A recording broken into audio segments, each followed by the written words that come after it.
Welcome back to Weston Nurseries. My name is Joe Desmond. I'm here in Chelmsford, and I want to talk to you today about how I can help you build and design a small space garden, along with giving you a demonstration of how it all comes together. If you've tried this before and you haven't had success, some plants have worked in some areas, and it's just overwhelming for you, I can make this a lot easier, quick, and this is a project that you can do in a weekend. Before we begin to pick plants, I need some information from you. Tell me how much sun your area gets. Tell me what the size of the area that we're working with.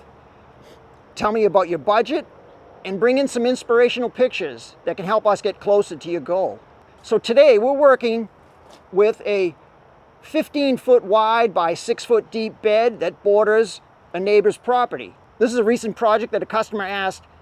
They want a little bit of screening in the back, and they also wanted it to have a lot of personality up the front. So we added a lot of accent plants and some broadleaf evergreens in the back.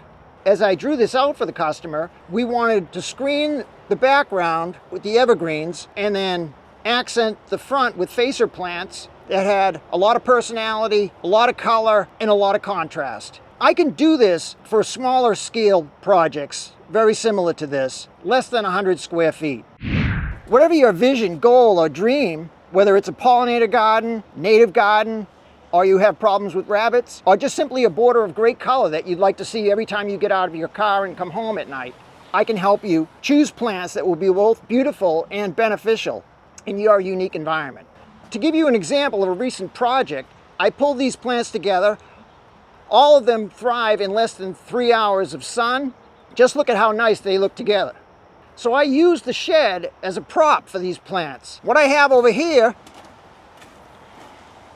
is a plant called Cephalotaxis. Nice narrow habit, upright growth.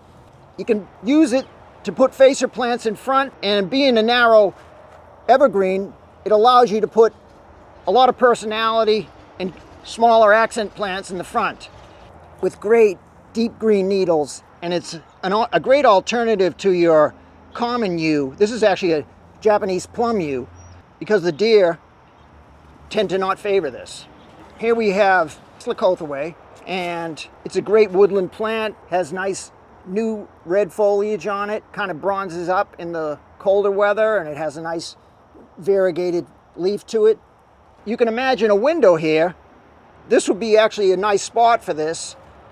It's never going to get above the height of the window. It's always going to stay below 4 feet and be a fairly low maintenance plant for you. And it's buffered in there nice. Here we have Castle Spire blue holly. Look at the deep green shiny leaves. Produces a nice red berry in the wintertime for the birds. What's great about it is its compact form. Doesn't get much above 8 feet high, maybe 3 to 4 feet wide. It's a great foundation. In between windows, smaller space. And lastly, we have Japanese Pyas. This is another excellent woodland edge plant with new red fiery foliage. Has like a natural mounding haystack habit. Really low maintenance, easy care. That one in particular might get a little big, but it works well to provide screening coverage on your woodland edge. These are all great for screening your electrical utilities. It'll screen out any concrete foundation.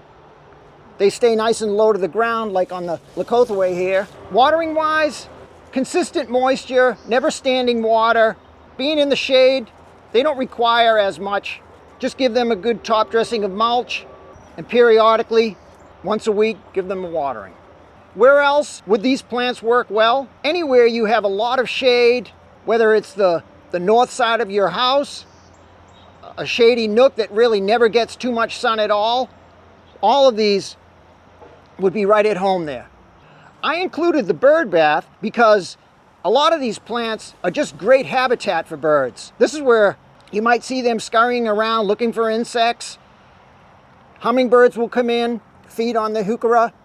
Heucheras they're awesome plants. They come in many colors, anywhere from lime green to deep purples and even caramel orange, but gives you a little bit of vertical height and beautiful flowers that emerge in the midsummer. And then you'll see the hummingbirds come to feed on these.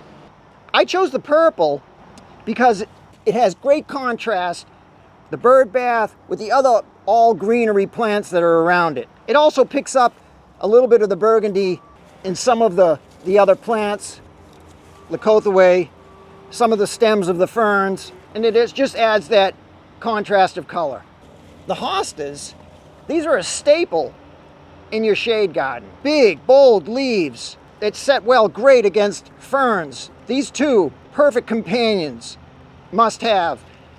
I chose this fern here, native. It's a marginal wood fern. Super tough plant that can tolerate moist or dry conditions. It just adds a real delicate airiness to the garden, and nothing else has that kind of texture.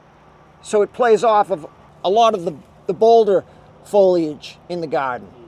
Ferns and hostas are so great. They're your perfect employee. They just show up every day, they just do their job, and they don't ask anything of us. Here we have the Hosta Midsummer flowering. Nice lilac, great pollinator. Look at the texture of that foliage with a nice creamy white edge. This is Francie. Gets to be about 3 feet wide. Here we have Japanese forest grass, one of the best ornamental grasses for the shade garden. What I like about it is its bright gold variegation. It kind of lights up those darker areas of your garden. Look at the contrast between this and the heuchera. It's a really tough plant, gives you movement. None of the other plants really are going to give you that kind of movement and a nice breeze. So this is our last plant, right up along the front of the border. Makes an excellent ground cover. It's called Pulmonaria. Has a really interesting spring bloom.